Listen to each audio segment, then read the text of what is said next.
Now, back in the 1700s, the family that once lived in this magnificent Tudor manor house, but had long since moved out, decided to give it a new lease of life and reinvent it as their ancestral show home. But who were they and where are we? Well, join me in just a moment and I'll tell you.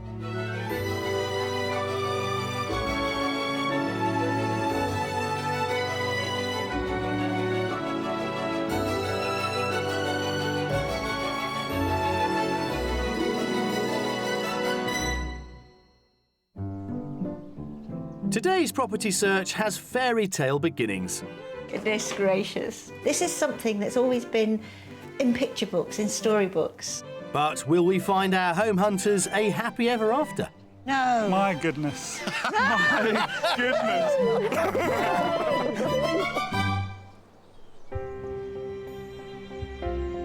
Well, today we are in Cornwall, and this is Cotehill House, just a stone's throw from the River Tamar. The original Tudor mansion was built by a family called the Edgcombes. However, by the 1550s, they moved out, having built a new family home just down the road.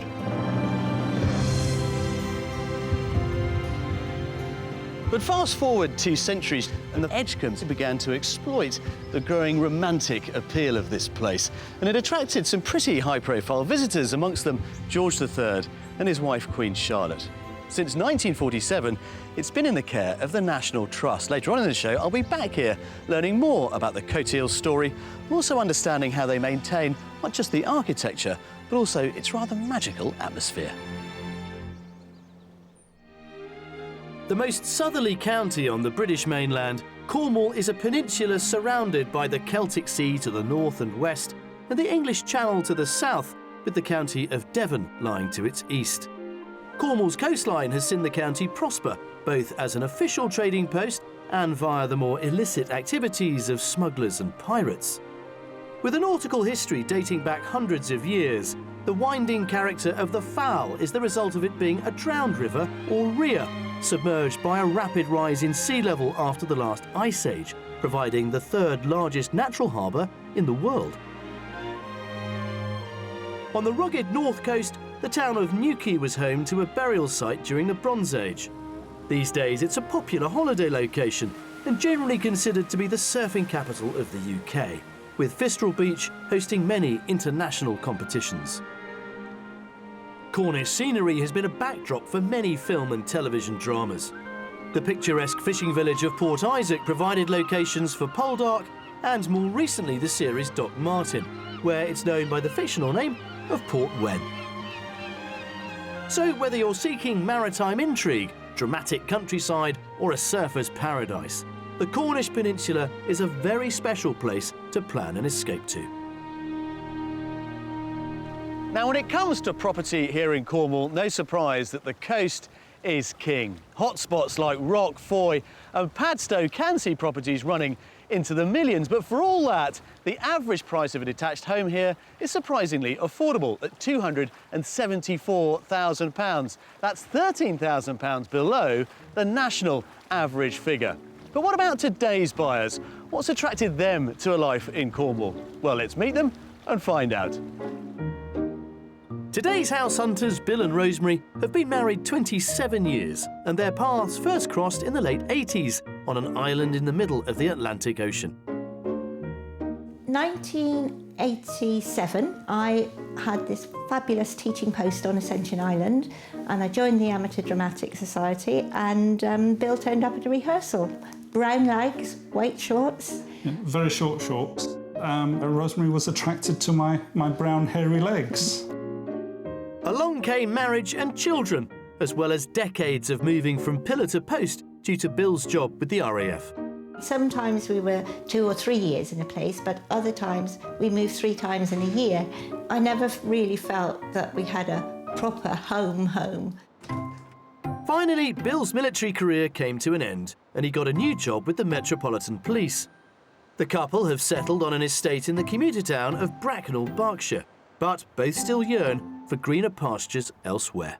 The rush hour times, in the mornings it's all going on its way out to London, and in the evenings everything is returning from London. When you look out, it's rooftops everywhere. And everywhere is overlooking everywhere. Yeah. We're looking for a bit of solitude rather than there's another set of screaming children. We're beyond estate living. We just want a little bit of peace and quiet, own boundaries, and my wish is for a 5-bar gate at the end of a drive.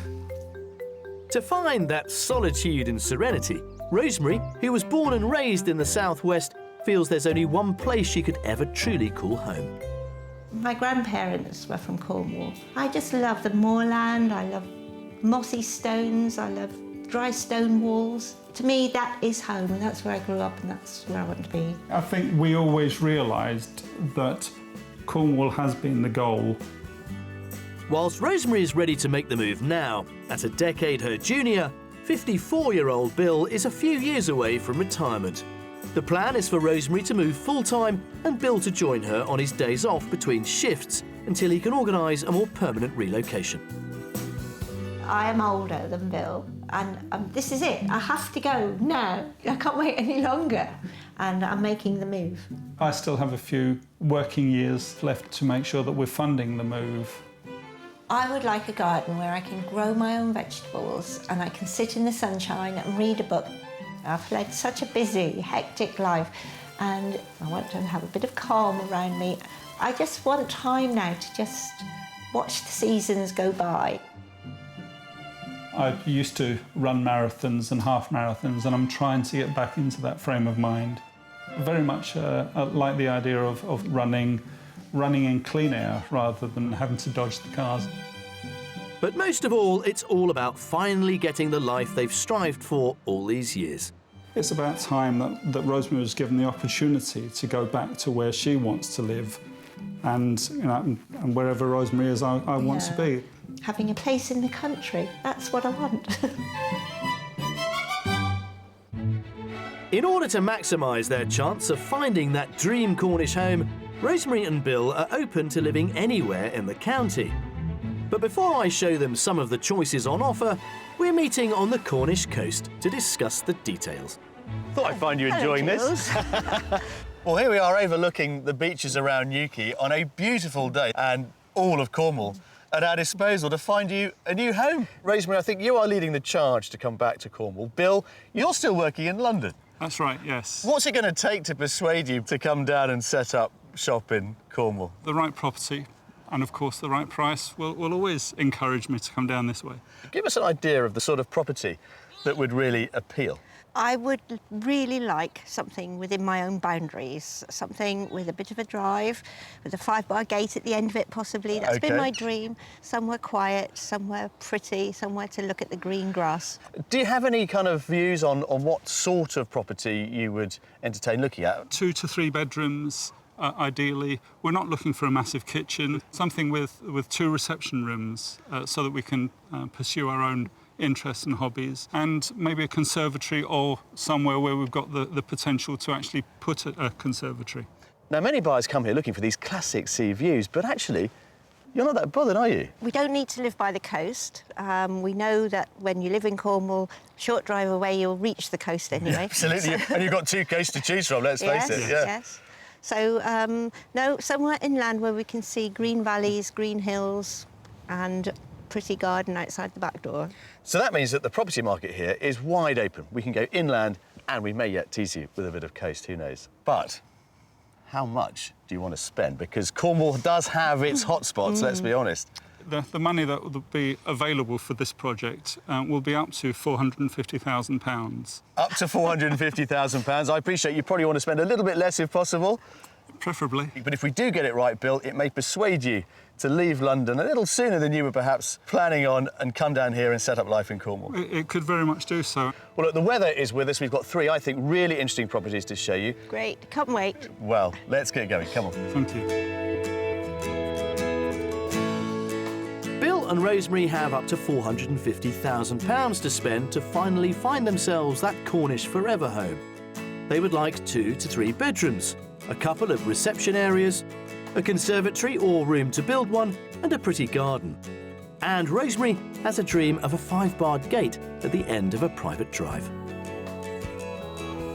We've got 3 wonderful properties to tempt them with, and at each one I'll be challenging them to guess the price before I reveal it. Our last option will be our mystery house, which could really offer a fresh outlook on this search. But first to see is house number 1. As a service wife, as it were, Rosemary, you know, having been dragged around various military establishments, the chance to finally find a home that you can really make a home very definitely, Well, must be very exciting. I am excited about it because wherever we've been, I mean, even the house we're in now, it's never to me been a real home because we've always had the dream that we will find the real home. So I am ready to find that final home. Yeah. So this is the final frontier. Yes. Bill and Rosemary are seeking solitude, and our first property is rurally located about 3 miles from the town of St Austell and around a mile from the village of Sticker. A former mining village, facilities at Sticker include a Grade 2 listed inn and post office and stores. Under a mile away, but a far cry from estate living, our first offering nestles near paddocks, and we're starting our tour at the rear side of the house. That's property number 1. What do you think? It's very traditional, it's very pretty. I love the stone walls Yeah. on the outside. This, to me, is a classic bit of Cornish architecture. So you don't get many of these in Bracknell, do you? That's true. That's true. Is this the sort of thing you've been dreaming about? It is, yes, it is. And they had the 5-bar gate. Well, first impressions, you've set the bar very high. Should we have a look inside? We will, yes. Yes, please. Originally built in the 1830s, this was once 3 granite stone farm workers' cottages, now extended and converted into a sizable single home. The porch-covered stable door opens onto a characterful country reception room. Look what we've got for you. Goodness gracious. It's the traditional, old, original fireplace. It's not something that's been added on in a new build property. No, Great. that is the real deal, and that has kept generations of people warm.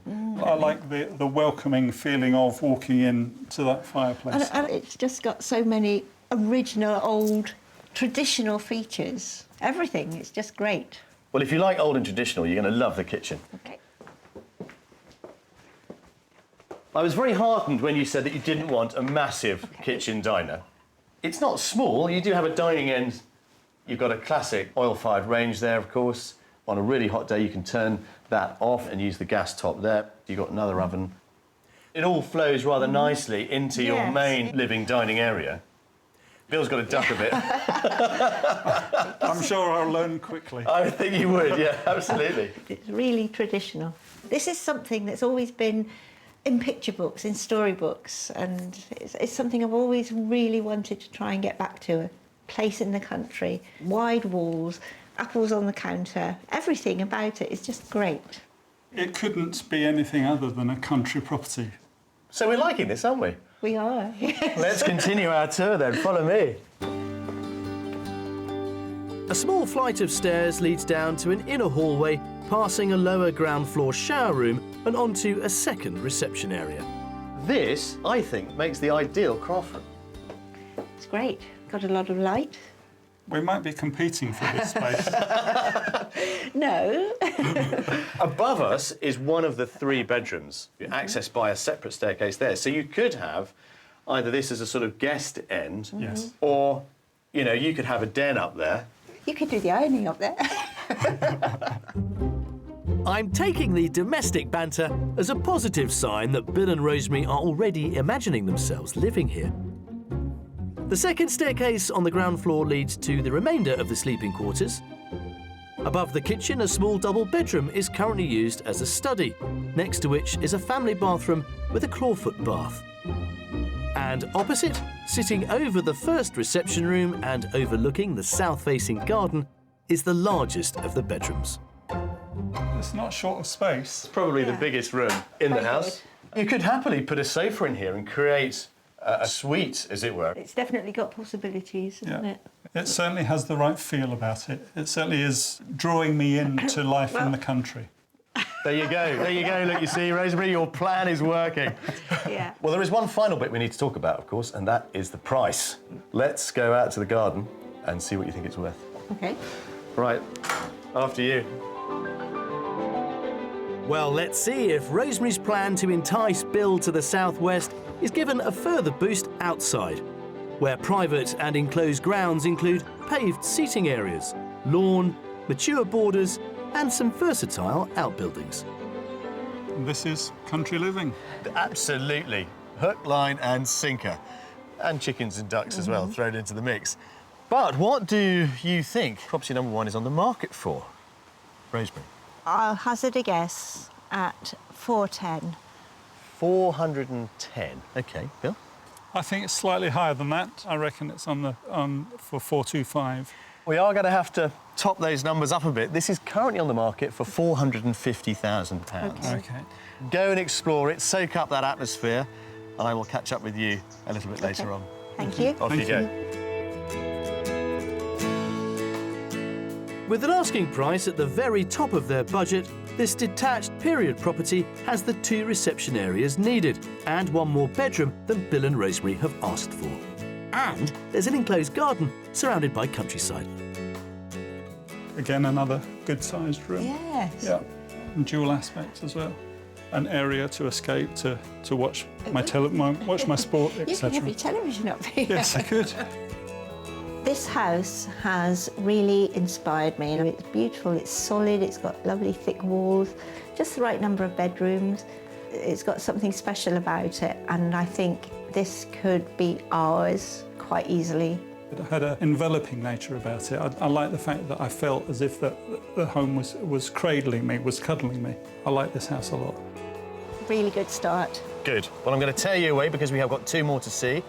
What will this afternoon offer you, I wonder? Who knows? Off you go. Come on. Might even treat you to lunch.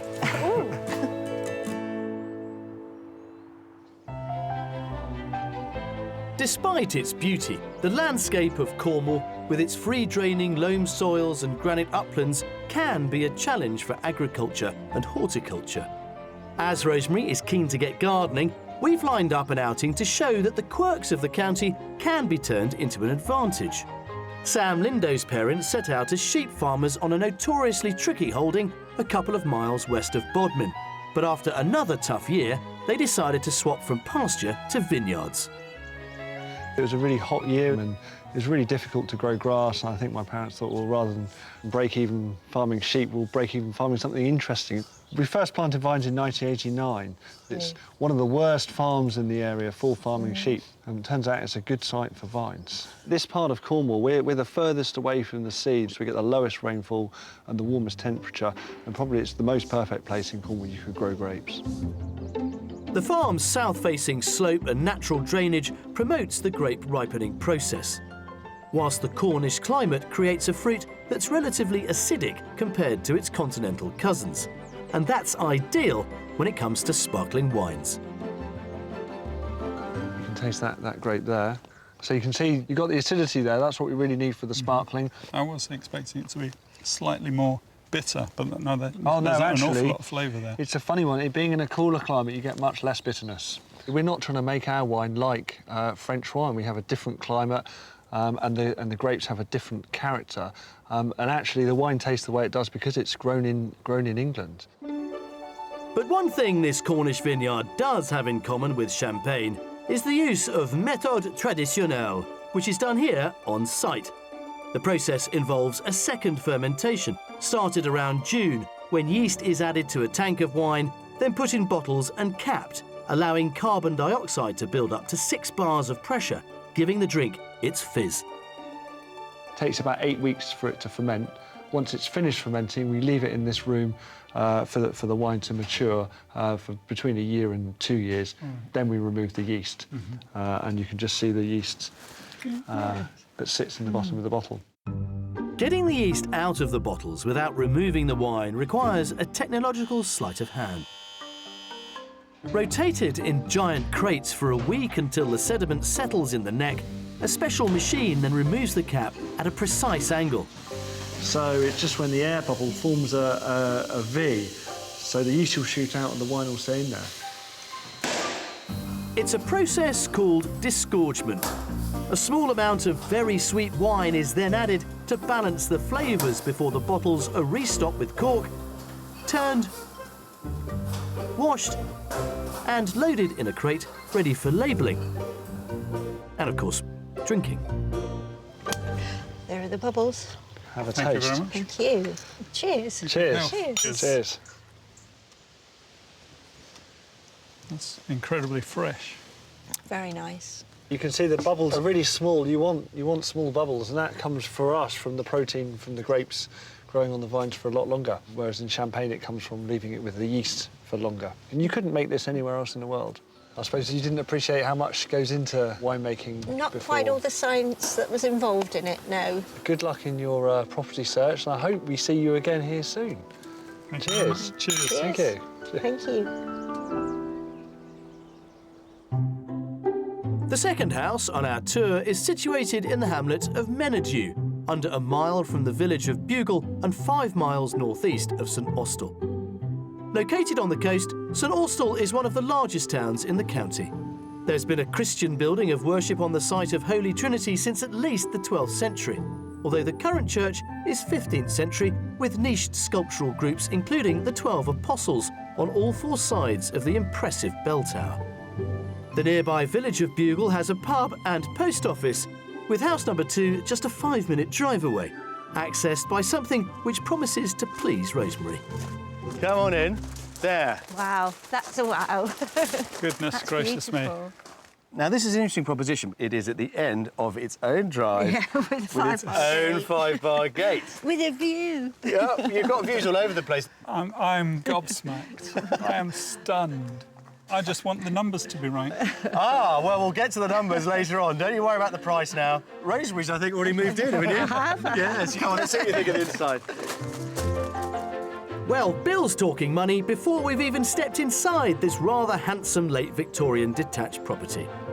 Formerly a dairy, it's been renovated from tip to toe by the current owners over the last 3 years. We're entering via the elegant central hallway. Well, I think we'll start with the living room. Oh, that's lovely. That is lovely. It's very, very, very well laid out. It's stunning. They've retained this fireplace. It's beautiful and really well finished. Everything is so well finished. I love It's so the big. amount of light that is flooding Yes, in. it's a lovely light room. And you've got these lovely high ceilings. That's the joy of this sort of period, this sort of build. I'm also loving the silence, the solitude. It's very, very peaceful. On the other side of the hall is a large, well-appointed kitchen diner.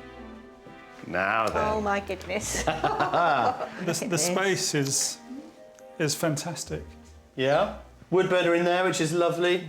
That door over there leads back into the living room. Yes. Okay. The other door goes out to a boot room and downstairs loo. Utility room through there. Right.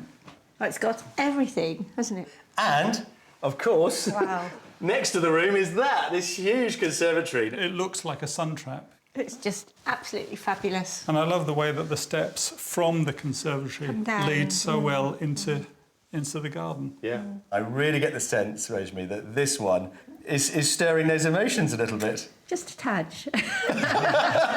You're right, do you need a minute? No, I'm fine. I'm Good. fine. Absolutely Okay. fine. Well, look, let's get upstairs and have a look at what that offers you. I know you only asked for 2, possibly 3 bedrooms. This one has 4.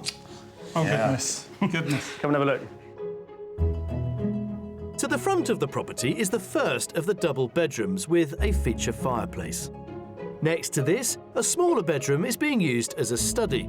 And to the back of the house, another double room and the family bathroom with separate fixed head shower and roll-top bath, which just leaves the master. And then finally, this we think would be yours, but it does have the addition of a little shower en suite. Oh. And the view. Yeah. Not Could lie in forgetting bed the all view. day. Look at the view. You have surpassed yourself. Ah, well, and we haven't finished yet, but so far so good today. This is impressive. The overtime I'm going to have to do now. You want him to move, not keep working. Come on, let's take a trip to the garden Yeah. and we'll talk about the price, shall we? Okay. Thank you. With gardens surrounding the property on all sides and that gated driveway, there's even more reason to get Bill worrying about affordability. The paved patio overlooks well-stocked beds and a selection of outbuildings, including a really useful garage, only adds to the potential here. So I think from this position you get a nice aspect of the front of the property. There's some lovely views as well from the end of the garden over that wall. The whole package has this feeling of rather splendid isolation, but actually we're only 5 miles from popular spots that are around here. Everything about it is exactly what we've asked for and more. But what do we think property number 2 is worth? Well, I don't think that the money that we brought out here will be enough for this property. I think it's an asking price of £475,000. 475, yeah? Rosemary? I would say between 460, 470. It's very interesting. Price guesses reveal quite a lot about how much buyers want a property. I'm afraid it's not 475 and it's not 460. It's 5 something. There is a 5 in it. It's 395. No. My goodness. My goodness. My goodness. Goodness gracious Forget me. the mystery house. I couldn't have dreamed of a better house. But for you, this move is quite a big number. Yeah. Giving up working in London early. Would you give it up sooner rather than later to move here? With no hesitation at all. I think you need some time alone. Off you go. And I will find you a little bit later on. Wow. £55,000 below budget, this late Victorian former dairy has everything Bill and Rosemary have ever dreamed of. With a large living room and spacious sunny conservatory, plus 4 bedrooms, including an ensuite, there's more than enough space for their sons to visit. The secluded grounds provide a private idyll. And of course, there's that gate at the end of their own gravel drive. It's a fantastic property. It's a wow factor. Not within my wildest dreams would I have imagined that we would be looking at a property like this. To walk into the kitchen and see the jewel in the crown, which was the conservatory, it's phenomenal. It's exactly the sort of thing that we were looking for. 4 bedrooms as well. I just can't believe that this house is so ideal for us. I feel as if it's mine already, but I didn't sort of hope yet. I don't think this is a house that we can let escape from us. Have we done it? Very much so. Very much so. Well, you need to sleep on it, but at this point in the day, I normally suggest we go and find somewhere to have a drink. Traditionally, I'm a real ale man, but I think today, maybe, a bit of champers? I think we might be so. popping a cork. Come on. I think we need to.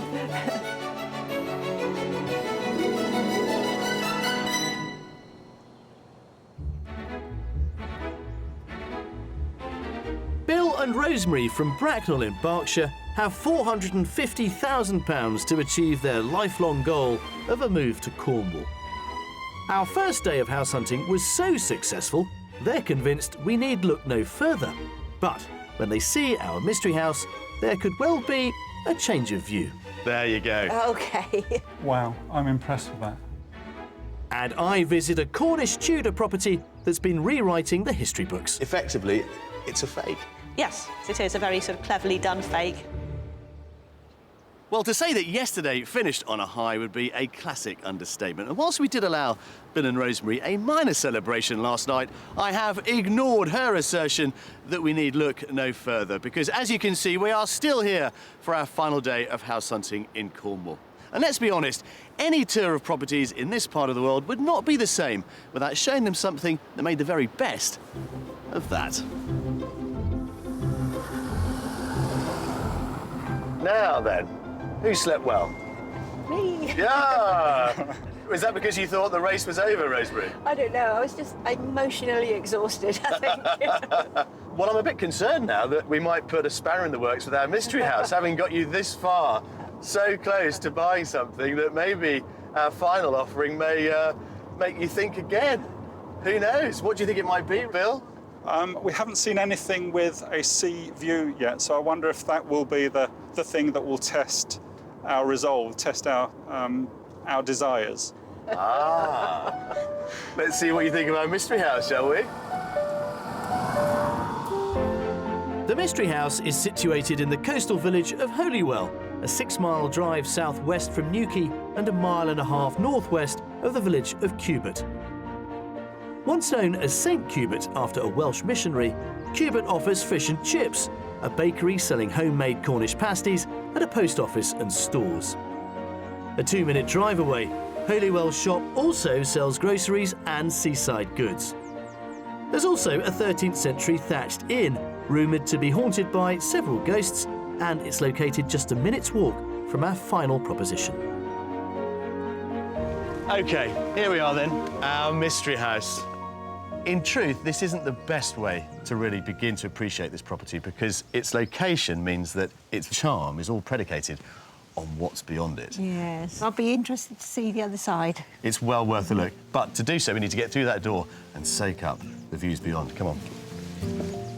I'm keen to get Rosemary and Bill inside this detached 1930s build with its later additions, as it's really only after passing through the entrance hall and into the living room at the rear of the property that the reason I've brought them here reveals itself. There you go. OK. That is what it's all about. A magnificent view over Holywell Bay and the ocean beyond. Wow. That's lovely. I'm impressed with that. This is your main living room. That enormous picture window. I love the amount of light that's flooding it's into a lovely the room. big window. Yeah. Yes. But it still has to compete with the second one. And for me, it's not doing that right now, even with that view. Maybe we spoilt you. But let's spoil you with more views. Come on. Turning right out of the living room, we're heading into the kitchen diner, which features the first of the 2 conservatory spaces on offer. Now, once again, the views are front and centre of the way this room has been put together. Well, that is a view. So it's something of a kitchen, diner, living room, oil-fired range, the island here with the sink, of course, utility space around the back there as well. Yes, it's lovely. It's a very exciting property.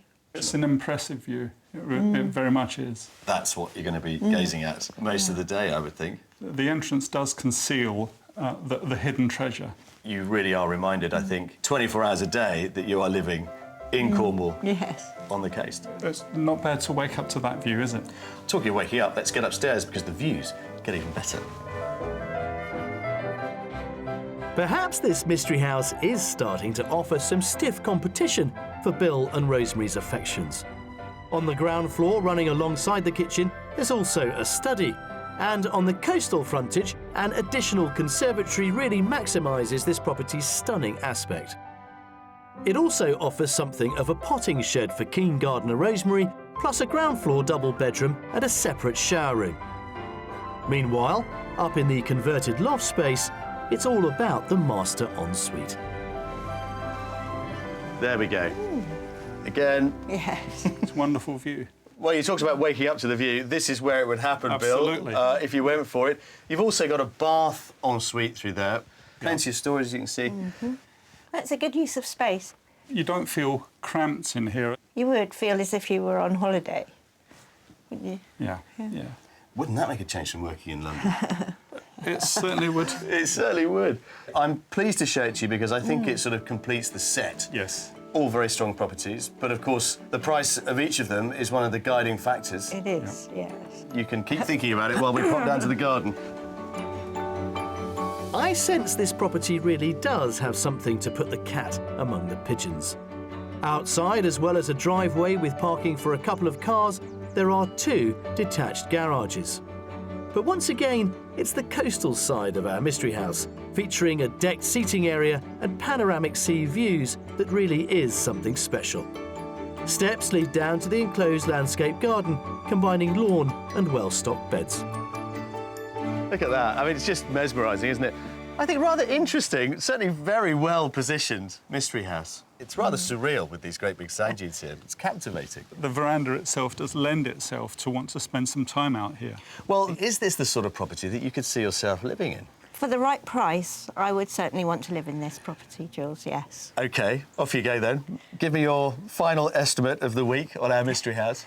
Well, I think that because of the sea views, I think this property would be on the market for £460,000. Yeah, Bill? For a change, actually, I think it's below budget. I think it will be £380,000. Is that just wishful thinking and hopeful optimism? It may very well be, yeah.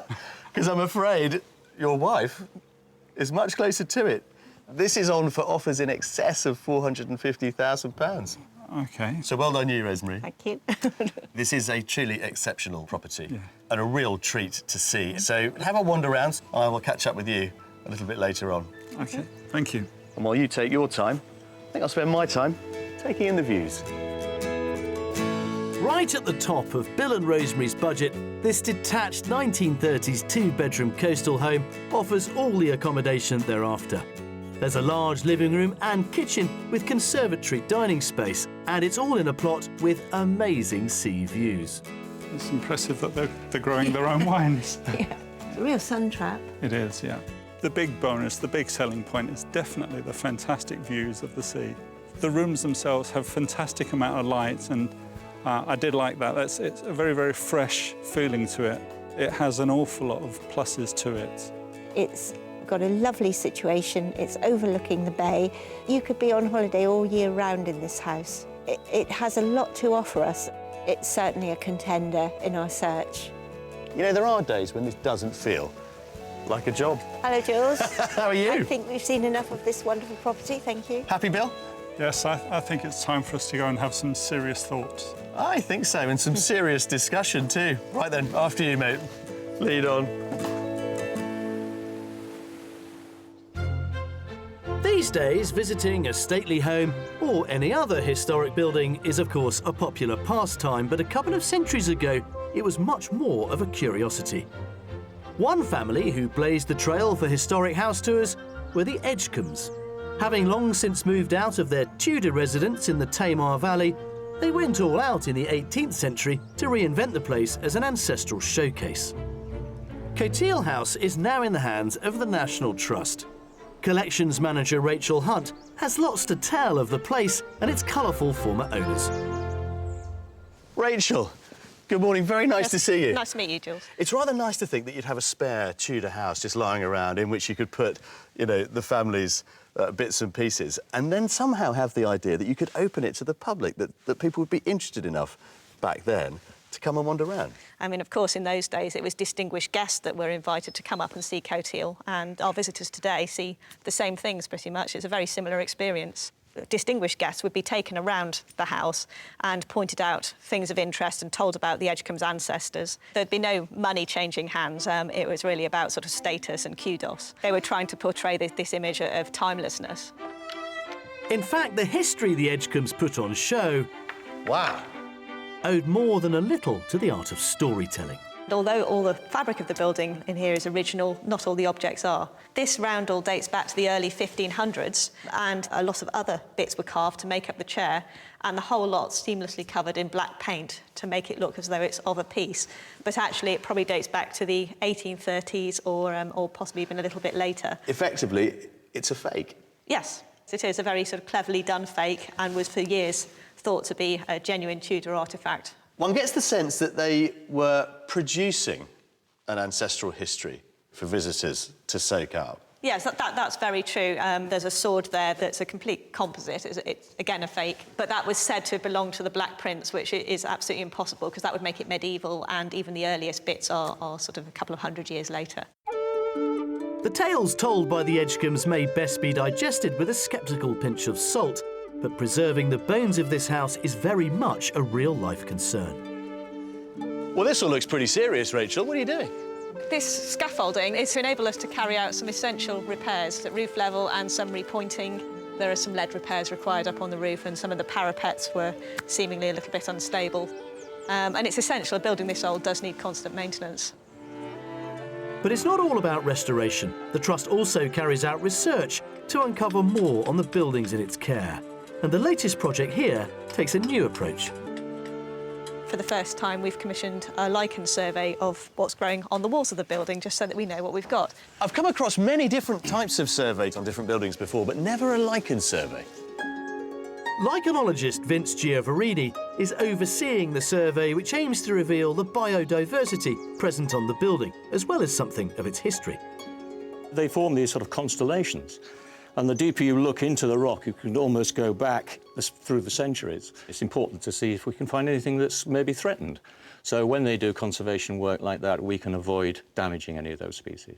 I mean, presumably it can also give you a date upon which the stone was put in, or indeed most recently cleaned.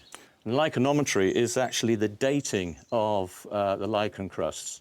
So it tells us quite a lot. We can age buildings. And what do you think you've learned from this particular survey, Vince? This building has quite a high biodiversity. It has about 120 to 150 species. My advice would always be don't ever try to remove the lichen. Remember, the lichen is forming an outer protective layer rather than sort of causing any biodeterioration. The news that there is so much life on one building may sound even more implausible than the tall tales once embroidered here. But these ancient residents may even be helping to look after the walls they grow on. Look at that. A Cornish beach bathed in sunshine. On a day like today, it's easy to forget that we're not on holiday, but we are, of course, engaged in the very serious business of house hunting, as Bill and Rosemary know only too well. They, I'm assured, are down there making sense of all that we've shown them this week. So the burning question, as ever, of course, is what happens next? Look at you two, living the dream. Wow, look at this. We really have spoilt you this week. Is that for me? It is, yes. Fabulous. Thank you. I'm delighted that trip to the vineyard didn't leave you empty-handed. No. Well, look, I will look forward to drinking your good health in due course, but not before we found out about your future plans. I think there is clearly still one winner. Yes. Yes. I think we would like to go back and see number 2 with the owners and have a chat with them and put in an offer. Wow. I mean, your reaction to property 2 was just beautiful, Rosemary. Clearly, number 2 has maintained its position at the top of your list. Very much so. Number 2 offered us everything and more of what we wanted. It provides for us a family home. I think we can put down roots there, that's the thing, and we can make it into a home. I'll let you into a little secret. I thought you were going to cry when I told you the price. Well, I was inside, but I didn't want to do that on camera. I think with Property 2, I have completed my mission, which was to bring Rosemary home and to provide the ideal family home for our whole family. Oh, I'm welling up myself, actually. Well, guys, it's been an awful lot of fun. We look forward to hearing, I hope, that your purchase of Property 2 has been successful. So in the meantime, here's to you. Cheers. Thank you very much. Thank you very much.